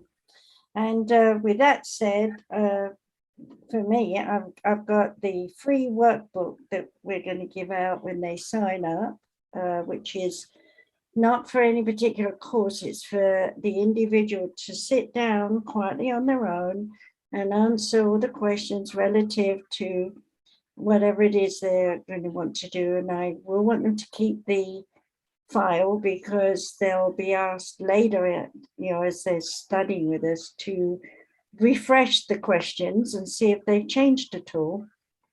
And then I did set up the class where we're going to talk about the different types of relationships. So it's just an intro talk that we're going to do. And I don't know if you want to do yours separate or mine separate. We're just fiddling around trying to see what people want. So what I'm saying here is, obviously, I've got a whole bunch of people locally here that want to do psychic development. So I've said I'll start with that. And the relationships is very important, because when you're reading people, you need to know about relationships, because most people turn up asking questions about their relationships. But, we're free flowing right now because we're trying to find out what people need. So on the pages Katie has put there on each of the sites, please go there, put your name, your phone number, your email, and whatever your interest is, because we need to know by supply and demand what people want to learn. And, we need at least 10 people in a class, because classes are interactive. Yeah. So, we can't start. That's why we haven't actually started doing anything, because nobody's really gone there and told us that they want to sign up for the free talks, anything else. Well, if you can't figure out how to navigate the website, you can always email us at samarisucc@gmail.com. And that's one I never use, because you put together. I've got to learn to use it, because she's done that for us. But supply and demand. If you don't ask us by demanding, then we're not supplying. But my dream from when I was a small child, when Spirit told me one day when I grow up I'll have a school, has emerged to I want to have a university online. And so we've already said this on some shows. If you are a teacher, like I've got one lady here who's a Reiki teacher, master, and she's going to teach something online. She's gone away thinking about what she's going to do and how she's going to do it with us. And so, anyone else out there that's got something that they want to teach, we need to hear from you and discuss it and find out how you fit in with us. So, Katie's going to give you the necessary emails to go to. But, don't judge yourself and say, oh, I've heard them and they seem to have a lot and I don't think I fit in. You might be a beginner's teacher, but you might have some very valuable info to share on the beginner's level. So no, you don't have to be a professor like I am, or doctor that she is. You could be someone who's been trained, but you're practicing. A lot of my students have salons, as they call it, where they're just working as healers and counselors. But just working as a healer and counselor means you have a wealth of knowledge on what you can share with people who are just coming into it and wondering what they could do to get better. So we need people. We need a unity. We need a family. It doesn't matter whether you're male or female. I would say it wouldn't matter if you're a dog, but we'd have a hard time listening to a dog, wouldn't we? I tell you, I'm dog sitting here, and these dogs look at me and they tell me with a stare, I know exactly what they're after. But hey, yeah, people out there, seriously now, if you have something to offer, contact us, please. Yeah. Yeah. And you can see we try and have a lot of fun. We try and prank each other at the most random times. But no, I just put up a link in the chat over here for those people who are looking for the courses that I'm talking about. There are 5 other extra courses up there that that you can read about and see. It may go way over the top of your head. I am simplifying it a little bit because, you know, at the time when I wrote it, I was in that academic mode. So I got to humanize it a little bit somehow. But what I will say is that for those who don't really know too much about the courses that I do, I actually also do some challenges as well. I have the 30 challenges in 30 days challenge. That is it is a group thing. It's self-evaluation, call it what you will, but you will need to go over to my website to sign up for it. That's all. I also have 30 days of intimacy, where I teach you all about intimacy, how to spice up your love life. So we're going into sexology at that point. Sounds like you're going to be really, really busy. Well, these are my... There he is again. Sorry, that's my son. But no, I have 30 days of intimacy challenge. Yeah, for those people who are just having trouble about, you know, it's not just about your sex life at that point with that course or that challenge, I should say. This one is more or less about learning the basics of intimacy and how to integrate it into your love life in order to spice up your sex life. The other challenge that I have, and the third and final one that I have, is 21 days of mindfulness. That is for those people. That is a free challenge. The other 2 are paid. And so that is a free challenge. I know that the first 4 days of that mindfulness, 21 days of mindfulness challenge, is up in the Soma Fusion Academy group on Facebook. And so if you're wanting to get a little bit of a taste about what that entails, I suggest you go into and sign up, send a request into the group, and you can learn all about it there. And that's a pretty good pitch. You've got a lot going on there. You know, because I've been teaching all over the world, I pulled out all my work notebooks that my students have had, and it was like this high. Oh my God. So, you know, I've got to go through mine, and, you know, I have, depending on whatever your topic is, I have 5 levels that you have to go through before you're qualified. So I have to look at all of that, but I'm not planning to rush into the heavy stuff. I want to do a series of talks and take them into workshops and classes and workshops, and then we're going to real serious training stuff. So hey, beginners, don't say you can't do anything, because I assure you by one day you'll be able to do something. Yeah, and with the courses that Margaret offers as well, these courses are not just self-evaluations. There is homework. There is a lot of there's a lot of homework in there, and not only that, by the end of the course there is an actual physical examination. No, we're not going to cavity search your body, but no, there is a physical examination. And we will announce where that will be. We were thinking of doing it in Vegas. So anybody who is, especially in the United States, in North America, if you are going to complete one of Margaret's courses, we will go to a hub. Where that hub may be is completely up to, we're going to kind of go where all the students are, find a medium spot, travel there, and then we complete the rest of the actual physical exam that needs to be completed in order to complete Margaret's all five levels of Margaret's course. Actually, each course, if you're serious and you really want to qualify and end up having a PhD, we can also get that for you at the end through California University.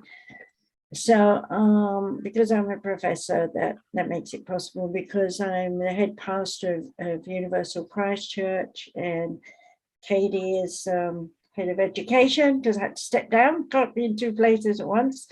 So we've got a lot going for you, and we are really ready to go. So we just need you guys to connect with us and show us the pathway. Where do you want to go? We need to hear where you want to go so that we can formulate something that will take you there.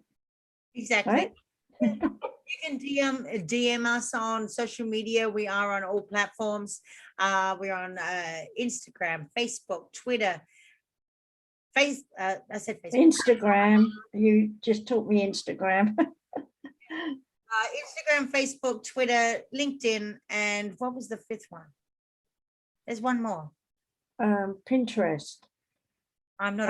I've got things up there, but not much. No, I don't know. But I would DM us if you don't want to email, just DM us directly.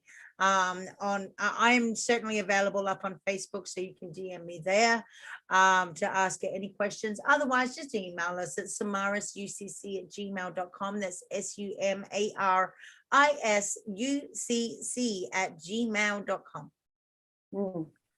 See, there is again, direct marketing, DM. I am so behind the times. I had to work that one out. DM is direct message. Oh, is that what it is? I'm just trying to figure out what it meant. No, we did a whole show on this, didn't we? And I really, really want the language to come back, because when we shorten something like this, I mean, just think about it. I am going to directly message you. I'm going to DM you.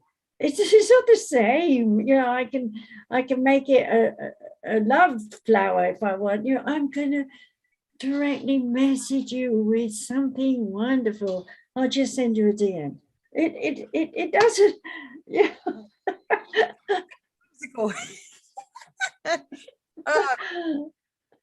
We got to go back to it. I was listening. Sorry, girls, but I have to say this. I was listening to a movie, and it was something about the 1800s, and it was American, and it was so precise English from back in those days. I couldn't even begin to really do it, but they were using things like escalating and scorpioning. It was all these different words that people don't use today, which of course I knew what they were. I can't think of one of them now. But the way it was talked, and the monotone, and the lilt in the voice, and I was just sitting there like, wow, that's speaking. That's speaking. We've forgotten how to, storytellers, that's speaking. We've forgotten how to communicate with emotion, with tone, with resonation, with reverberation. And of course, that means we've got no triangles and cubes and whatever coming out my aura. I don't know about that, but for those who actually do follow me, on the other hand, if you go check out my writings that I do every single day, I do it anywhere up to six intellectual pieces. You will see a lot of the old language that's in there. Some words that I've written, and I convey a lot of my messages not through speech but through writing. I find it a little bit better than that way, because I can get out what I need to get out, and I can articulate it and then go back and edit it and do all that kind of jazz. Yeah, but you're an exception to the rule, because you've got this brilliant mind that can do all this technical stuff and write and talk. But the average person out there, especially the young ones, they don't know all these words. My dad made me sit and do crossword puzzles when I was young. Because we didn't have TV or anything, only radio, but he, you know, and read books. And if I didn't know a word, I'd say, what is it? He'd say, here's a dictionary, look it up. You know, I remember like Ubiquitous came out on the TV for some golly green giant or something like that, you know, ad. And everyone says, ubiquitous, is ubiquitous, is ubiquitous. So I looked it up everywhere. You know, wouldn't it be nice if we could hear some of these kids talking with some of these big words? Yeah, but big words aren't everything, though. Maybe but it's speaking, it's community. If someone says to you, I am constantly vegetating, as opposed to I'm always lost. Yeah, it sounds more, it conjures up more. What's vegetating? What's constant? You know, what's it mean exactly? You know, I think we've got to pretty up and clean up our languages, and I think every country in the world probably has to do that. When I listen to foreigners talking, I hear our American words or British words in their language because they never had a word for it. Mm-hmm. You know, so especially computer language, they've got that. You know, and like secret in Japanese, they never had the word secret. They never had the word I love you. Love. Now they do, it's I, but their original word was to say I respect you. Well, the Germans definitely had I love you. Ich liebe dich. I remember that too. But anyway, whatever we're doing, I just hope that the younger generations will read more and bring out bigger words, and it's a pleasure to listen to somebody who really knows how to use the language. And not only that, I mean, and thank you, Laurie, too. Yes, I appreciate your support in reading my work. There are a lot of people that have taken to some of my rights, and that over the last probably week and a bit, my brain has gone into hyperdrive. So apologies if my rights are filling up your news feed right now up on Facebook, but so be it. I just had a whole heap of messages to give out, and I just went into active overdrive. So, but I do encourage, for those who do actually read my rights, not just look at the art that goes with it, but those who do read my rights, please share them out, because it is valuable information. I talk on many different subjects, and get to the emotional core of conveying what people just really can't express. And so that's one of my gifts that I have. Whether or not it helps you, or whether or not you're in the moment to be able to take on that information, is completely up to you. But the information that I do put out there, the rights that I do, is there for you to go back each time, so that when you are ready to take in and absorb all of that information, then you can do something with it. So, you know, we both are available. I'm not PRing me today, but if they want a reading or counseling or advice on their illness or disease, they can write to me, Dr. Margaret, rvc@gmail.com. Put, I need your help, healing or reading. Otherwise, my goal was just delete it as spam. And I'm saying write to Dr. Margaret, rvc@gmail, because that is conducive to where you can pay my fees as well through PayPal. I'm not expensive right now. Yeah, I'm just charging 125 for as long as you need.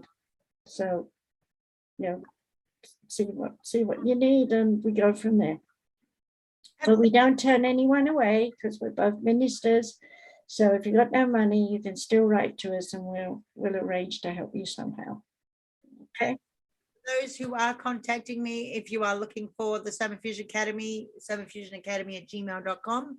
If you are looking for a show or want to make an inquiry about Soma Fusion Media, go to somafusionmedia@gmail.com.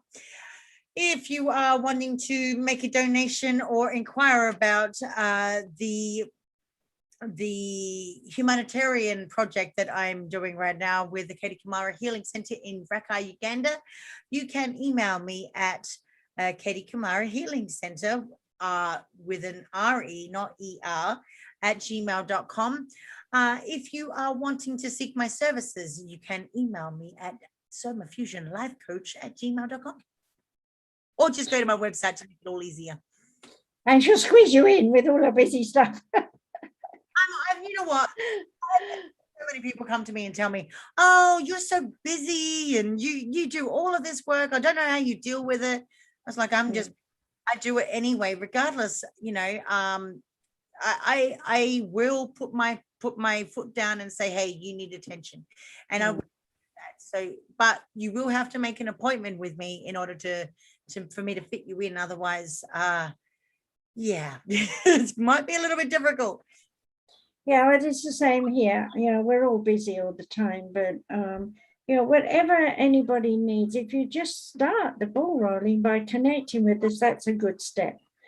And let us know what you're going through and what you need, whether it's counseling or help or healing, remote healing.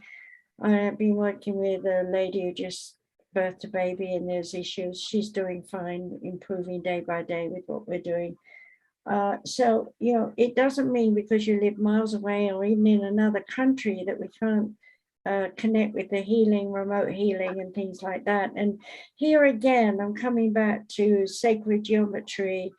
There's so many things that I could have said that I didn't, because this is just an intro thing about how remote energy works from the oneness. But that'll be another time, another place, you know. But if you don't ask, we don't think to say something. So calling in, talking with us, chatting with us, writing in the message area, we appreciate that if you do that, because we can bounce off you. We know what you want and we can give more.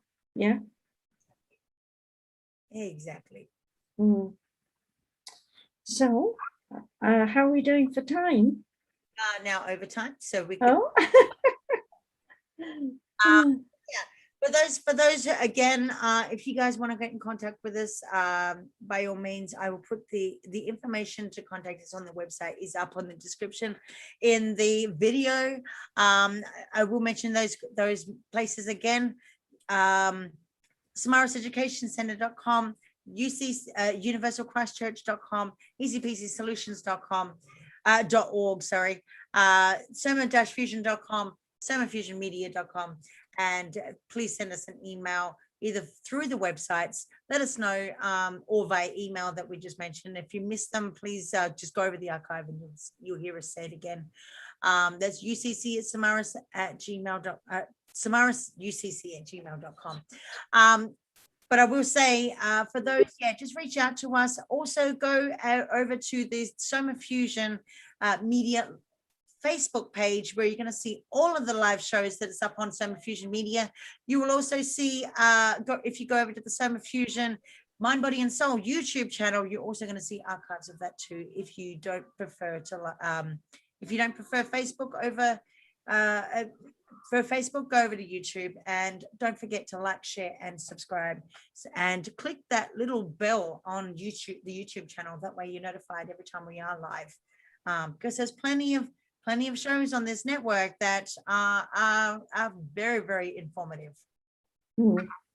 And you know, we also have to acknowledge, because of the show that we've just done, is that you've been listening, and you understood a little bit more about sacred astrology, remember what we said about your whole body is full of those triangles and circles and whatever, and try and balance your chakras. Keep yourself closed down if you go in the mall or anywhere where it's public, like a football game or something, and just generally stop panicking about being ill. Let yourself get strong by working on your aura and get yourself feeling powerful in everything you do. That's not egotistical. It means you feel safe. Yes, and you're the captain of your own ship. Don't ever forget that. Mm. So I know that we're living in tumultuous times right now, but you are, just remember, you are the captain of your own ship, and you are the ones that makes decisions in your life. Don't ever let anybody else make that decision for you. And not only that, I was going to say something valuable then, but I totally want everybody else around you, because that's not going to help you feel any better than what you are going through right now, whatever that may be. Yeah, never blame others, because what goes around comes around, and next thing you know, you've got everything on top of your head. Step back, find peace, hug a tree. No, hug your neighbor. So much better. Well, yeah, but you don't know what the neighbor's been up to. I'm funny. Who cares? All right. So everyone, thank you for listening to us. And I hope that you'll leave some comments, on Facebook or wherever, so that we can get that feedback that we've been asking for as to whether you're interested in studying, or whether you like the show, or whether you've listened to any of my shows or her other shows. Yeah, we want to know what's going on out there. Otherwise, we don't know. Exactly. And with that said, we will see you at 7 p.m. Eastern Standard Time and 4 p.m. Pacific Time next Saturday. Yeah, we'll be back, and please keep an eye on social media. We'll let you know exactly what the next show is going to be all about. Yeah, we haven't decided yet, because we're waiting on hearing about what you're interested in. So if you've got a topic, tell us what it is, because our vast knowledge can dig in and find something. Sure, there are people that are listening right now, and I'm sure somebody can put in the comments about what they really want to hear. If you can do that, we're going to go offline right now, because obviously it's the end of the show. But if in the comments, for those who are listening right now, please put in the comments what you want to hear, and we will formulate a show for next week. Thank you. And thank everyone for listening and following us. We appreciate that. Exactly. Love you guys. We'll see you next week. Love you. Yeah. Take care. Bye.